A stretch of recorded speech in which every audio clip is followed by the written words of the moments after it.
Una po sa lahat, pag sinabi pong tinalak, it is Tiboli, which means ito na yung identity namin ng mga Tiboli. Traditionally po, babae lang po ang gumagawa ng tinalak, but for its modern world, meron na pong mga lalaki. There are a lot of steps po sa paggawa po ng tinalak. It's more than 35 steps po.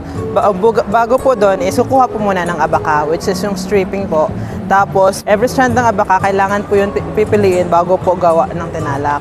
Tapos, ang una pong ginagawa po sa tinalak is parang ilalabhan po siya, parang malalambot yung abaka fibers, and then para mas-spread na din yung fibers niya rin po. Pagkatapos nun po is isa-isahin po, pipiliin po siya hanggang po magmabud na po, which is designing process na po. Una po muna is samdang, which is measurement po ng abaka. Tapos, sa mabud naman po is yung designing hanggang po iluluto po siya.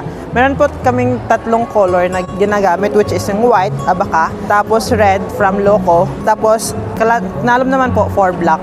Tapos po ng pagluto or dyeing po is process na po, which is weaving. And then pagkatapos ng weaving po is lalabhan po siya, tapos i-brush po siya using saki. Sa amin po, it's our precious cloth kasi ang abaka. Tapos sa mga babae, pag marunong po silang maggawa ng tinalak, parang mas higher po sila sa mga dato. Which is, ang meron sa mga babae, di ba, meron po silang mga dory. So, pag marunong sila magtinalak, ibig sabihin, malaki yung dory po nila. Ginagamit po ng mga Tiboli ang tinalak for wedding, and then rituals din po. Okay, sa isang rolyo po, it takes 4 to 6 months bago matapos. Walang tinalak na the same po. Kasi different po yung designs po nila.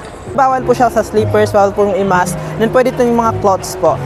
Like yung kay yung kay Catriona Gray na ginamit po, tinalak din po yung marami na kaming mga gawad sa Manlika ng Bayan sa Tiboli. Dalawa na po yung sa tinalak. So it's inspiration sa mga kabataang Tiboli.